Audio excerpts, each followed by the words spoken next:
Beyond the newsroom, where untold story is revealed. BTN Media Beyond the Newsroom omukoto samakoto wetusinzira ogenda masino okubanga tukuweereza mu bitundu by'eggwanga ebyenjawulo wosinzira okubeera ng'osilaba ekyokola kya muwendo mungi nnyo nnyini ddala nzadde niyo batuusako ensonga z'essamasonga anti tuli mu campaign bw'owulira nga speed ngisusiza just manya kintu kimu kyokka nti tuba twagala okubeera nga tukutuusaako buli akaba kaguddewo ogende masino okubeera nga ate okategeerera ddala His Excellency Robert Kyagulanyi Ssentamu Bobi Wine ayolekedde ebitundu by'ebusoga ogenda masino okubeera nga ayogerako n'abantu n'okubeera nga ayanjula manifesto ye biki ebyo byagenda okukolera ate bannayuganda Ebuvanjuba nebugwanjuba ewaka wasigalawo ewasinga. Beyond the Newsroom gwe mukutu ogukuleetera ekyo ekisinga katiranga naffe ng'oyita ku noti 771 44 53 ne noti 744 26 45 na bino bikulu tetulanga bafere tetulanga basawo ba kinnansi n'abagwa mu koowa eryo mwebale kutuwagira. Thank you. wakati w'omwaka 2026 ne 2030 nga ye mukulembeze w'eggwanga lino akutte enkasi era Robert Kyagulanyi Ssentamu njagala okutegeeza waneno wennyini nti namungi w'omuntu agenze maaso n'okubeera nga amusalako buli kkubo lyagenda maaso n'okubeera nga ayita mu poliisi n'etandisa okubeera nga esula emisanvu mu kkubo era okubeera nga emulemesa wuno nno asikiriziddwa okubeera nga bamuyisa ewantu ofaananakoko bwe bati video yino ngenda gimida maaso n'okuba nga nzikuwa osobola okubeera nga obiraba wabula byenkuleetedde byo bye bingi obwombefu obw'ekika ekyawaggulu nkusaba video eno sooka gimpere like bw'ogiwa like ejja kudduka emisinde mingi tukekulisa kino wasobola okubeera nga agifuna anti tuwewaddeyo okubeera nga tukuweereza n'okukutuusaako ate ebyo byonna ebisinga njagala okubeera nga nkutegeeza nti munnange omubaka Betty Nambooze bakireke yeetaagira ddala essala zaffe ono wuno ayogedde biki ebimusikiriza okubeera nga ate ayingira NUP awo wennyini wenjagala okusabira n'obwombefu obw'ekika ekyawaggulu video sooka gimpere like bw'ogiwa like ejja kudduka emisinde mingi tukekulisa kinomo nawe nga gwe munooni gw'okusosola aba video zaffe njagala okubeera nga nkusaba ogere maaso n'okuba nga otwegattako nga osubscribinga so bw'omaliriza okubeera nga osubscribinga kona mukade kaje personalize kateekemu all of the notification ku mboozi zonna zetugenda maaso n'okuba nga tukuweereza kakati nno njagala okutegeeza nti ebifa ku kooti banna NUP abagenda maaso n'okubeera nga bakwatibwa okuli Alex West wa mufamire wa Baby Giant Sauda Madada omukyala amanyikiddwa nga Kaija Bobi Giant bonna baleeteddwa mu kooti olunaku olwaleero era kooti egenda maaso n'okubeera nga ewuliriza obalyawo okusaba kwabwe okwokweyimirira era bino bye bibaddewo nga batuusibwa ku kooti olunaku olwaleero solidarity ebadde ya kika kya waggulu nnyo nnyini ddala.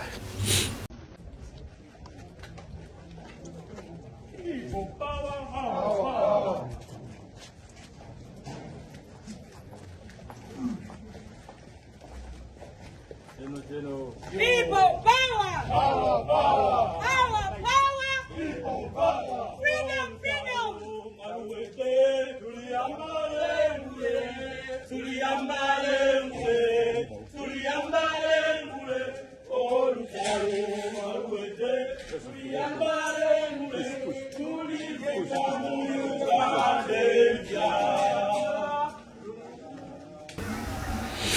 Bwe batyo batuusiddwa mu kooti olunaku olwaleero nga bawanise ebikonde nti tuliyambala engule mu Uganda empya bino byonna nga bigenze maaso n'okubeera nga bitereera era with a lot of confidence solidarity bagamba nti bino biriwo kaseera buseera wabula enkya bigenda kubeera nga banywanyi biweddewo ebyo nno bigambo byawe bannamateeka okuli Kanso Muyizi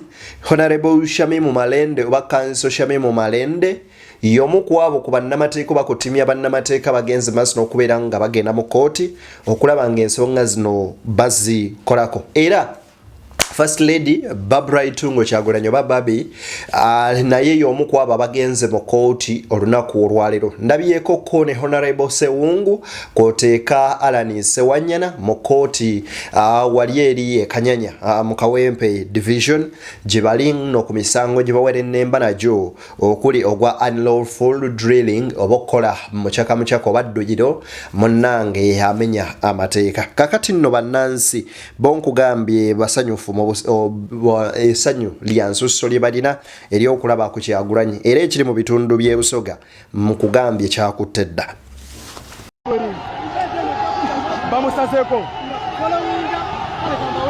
bamusazeko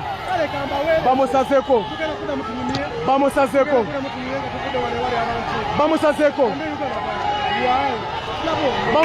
abantu mu bungi obw'ekika ekyawaggulu bayiise mu kkubo ne basalako emmotoka ya Robert Kyagulanyi Ssentamu Bobi Wine nga takyalina w'asobola kubeera nga adda era n'agenda maaso n'okuba nga ababuuzaako bw'atuuse wano nna babadde bakutte enkoko amatooke biki ne bagenda maaso n'okubeera nga bamuwa ebirabo Robert Kyagulanyi Ssentamu nga bamugamba nti munnange gwe essuubi lyaffe ate oba oliawo wootali mpaawo na kimu kye tuyinza kusobola kubeera nga ate tukola wabula njagala kubeera nga nkuwa ku vidiyo eno ebigambo bineno bya Honorable Betty Nambozo oyinza obanga olina bwe wabiwulidde obanga wabiraba naye njagala owulirize bulungi era mwegendereze ku mwenna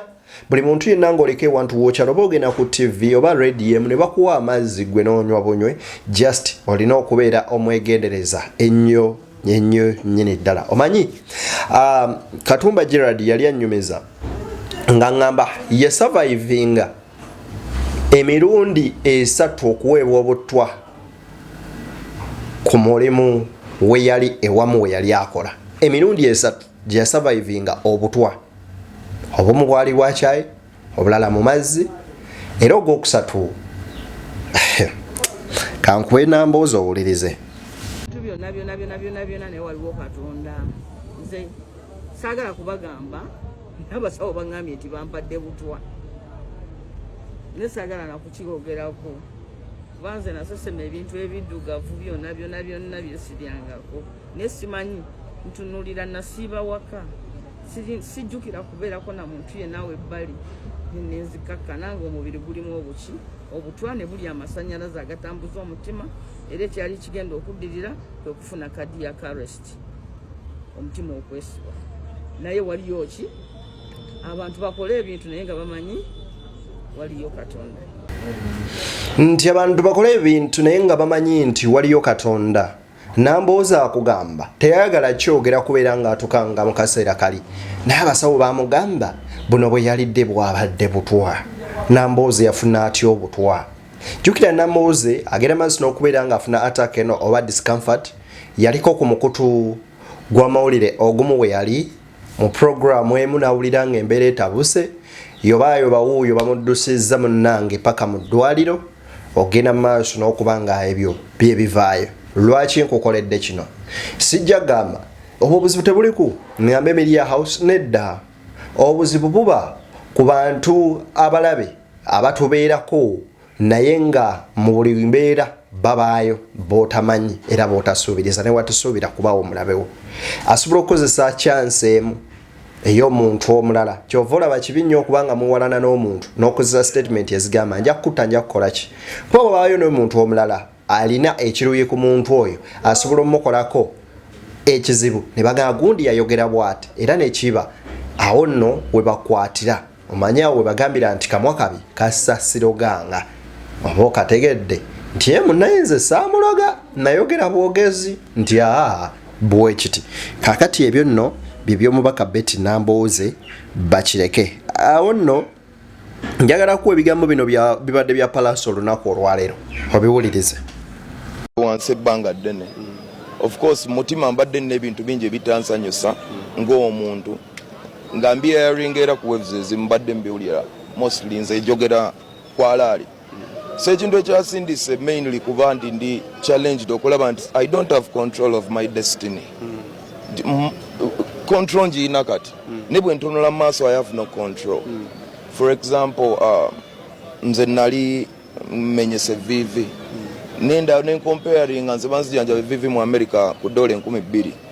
eri ano nasasula miliyoni kumpi nga 65 okitegeera so nenkirooza neŋŋamba ate Katonda yankwata nina ssente ezo neŋŋamba kati singa mbadde sizirina mama wange yalwala ne mutwale mulago nensasula miliyoni 19 nemmala baganda bange muto wange nattibwa n'afa ne tugoba investigation ne tuchallenging nga talina kubojeraga radio n'afa same thing happened kyali tricky nadde ndi awo ndaba abantu abamu mu ntalo ziri violent omwana omu afudde era another youth and nobody seems to really care ntunulira baganda bange abo benkugambye abaafa Ugandan music industry teri structured kubeera nti omuyimbi asasulwa ng'omukozi olwokuba nti teri structured babaana baabo naddala kakwaba AK47 singa maybe sinze singa tebasoma okitegeera abaana bamoze ready abamu tebakyasobola kusoma olw'ensonga bataata baabwe tebasobola nafuna ssente mu music gwe bakolerera ate ng'ebitongole ebibba ssente ze bizitwala ne gavumenti ebimanyi n'ebireka by'operating for example tulwaniridde copyright tetuyinza kera nkya tugamba ate copyright tugirinde ng'akalulu kawedde. This is an immediate effect. Biguno omulimu gw'ebyokuyimba gusobola okuweerera abaana mu masomero guli taxable twagala tubeere nga tuli structure twagala tulabe ku bintu nga bikola tegwetaaga kubanga wasoma tegwetaaga kubanga oli musiramu oba mukatoliki guwa most of the youth bojjako construction gwe gumu ku mirimu egisinga okuba ba youth emirimu so mbanga lyetumala nga tusindika abantu e Dubai watereze structures eziri wano enguudo zaffe mbi ogula emmotoka n'ogigula omusolo gw'osasula ku mmotoka ze ssente zennyini z'ogiguze ogula emmotoka n'ogulayo n'endala enguudo zandibadde zeeyagaza so bine oli ku lukiiko olukulembera abayimbi mu Uganda Musician Federation Federation olunaku lw'eggulo ng'ekulembeddwamu pulezidenti waayo balaze nti obuwagizi bwawe buli wa pulezidenti Museveni ne bamuyimbira n'ennyimba gwenga ali ku lukiiko olwo mpa komenti yo ku nsonga eyo eryo ddembe lyabwe nga nange bwe nina eryange oshegera nze ne family mwenva muganda wange Chameleon for example muwagizi waki wa NRM neryo ddembe lyengaki Katonda yampa amaaso gange nange nengeri gyendaba ebintu byange ngaki ng'omuntu nze natunudde for example mbadde nziza abaana ku masomero sibazayo olw'okuba nina obusobozi nembazeyo olw'ensonga olaba tebakoma kujja ate tosobola bagaana notunula eggwanga gye liraga nga even education efuuse privilege ekintu kye tuyinza little children are the world's biggest natural resource kati how comes resources ezo tuziremeddwa okuzitereeza lwaki ebitongole bino ebibba abantu weebiri nga biri monitor. Ebigambo bya Pius Mayanja bibadde bingi oba Palaso nayogeddemu some key points z'osobola okutunuulira n'owuliriza n'ogamba yes. Agambye nti mulimu ebintu bingi bw'otunuulira ye ng'omuyimbi biki ebyandimugyeyo okuva mu comfort zone bwegera ku kyo copyright okubeera nti music industry it has no direction terina kubo golokofu lyetwala nti osanga essaawa y'olwaleero ng'abaana bamoze radio nga tebasoma na kusoma naye ng'ayimba ennyimba era nga zikyakubwa ne kati zikyavuga naye singa wabaddewo copyright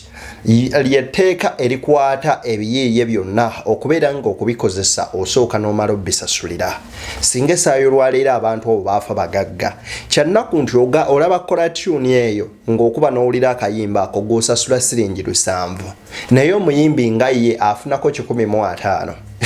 150 aga agenda omumaliriza ng'alinako ng'aga nga ne manager ng'afunyeeko nga 5 nga management naye etutta oba ng'asigazaako 10 kampani esooka netwala ebina ne bamusala omusolo ne bamusala VAT ne bamusala b'ekyokumaliriza ng'alinako 150 nti system ku Palaso yagamba eri totally rotten ate ebirala nagamba nti tulabyeko baganda baffe bangi nga bafiira mu violence kati tulaba engeri AK47 gye yafaamu nze nakugamba nti kati ngoyo bwayogera ku ekyo ekya AK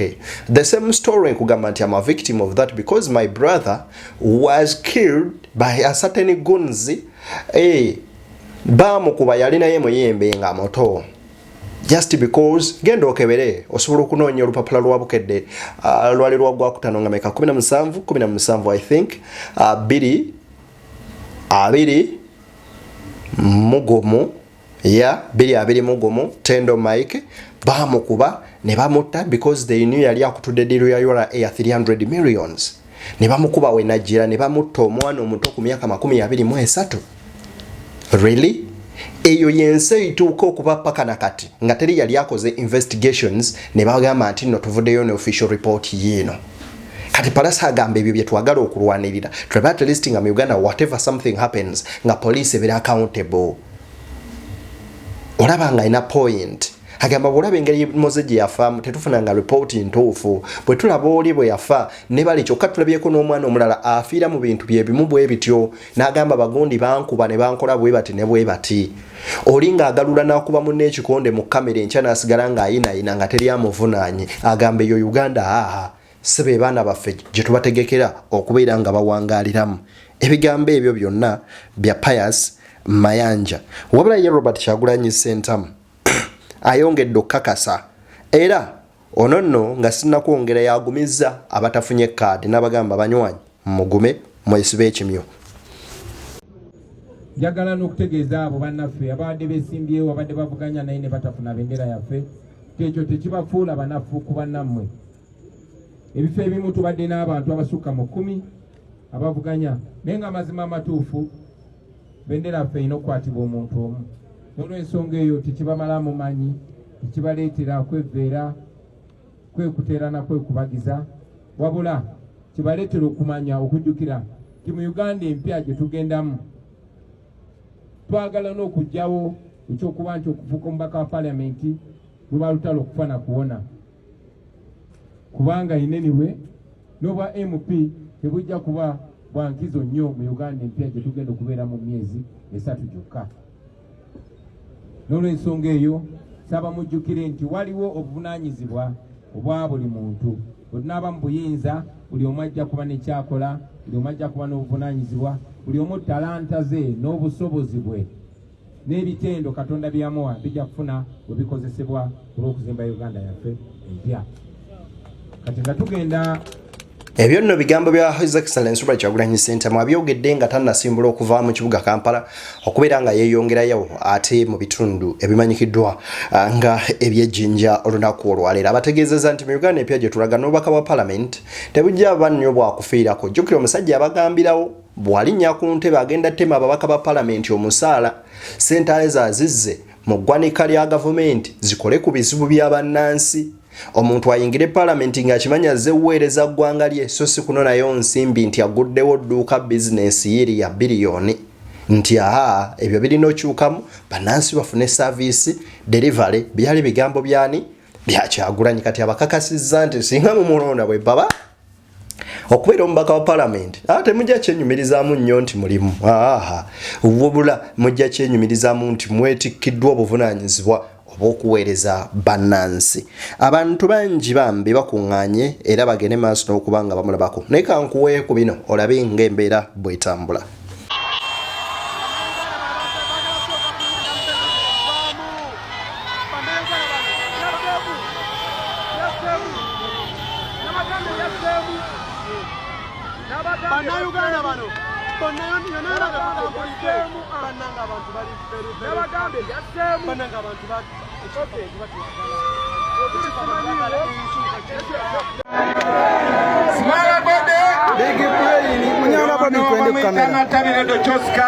Banange mbasaba mwena abasobola mujje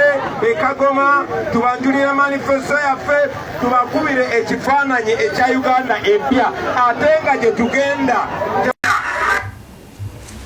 nti Kagoma kati nno wetudda omanye biki Robert Kyagulanyi Ssentamu byategese. Banywanyi muzikirize mbatere wano nzedde ni Beyond the Newsroom gwe mikutu kwoli nkwagaliza byonjagaliza tusikale nga gulude nakkiriza wabula tukyabaweereza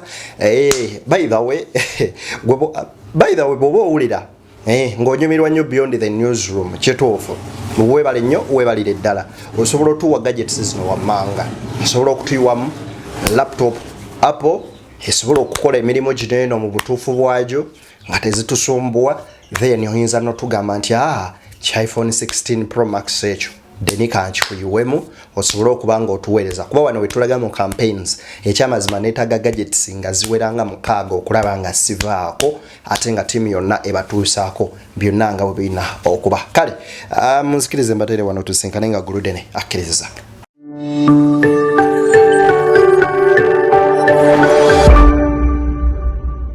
Beyond the Newsroom, where untold story is revealed.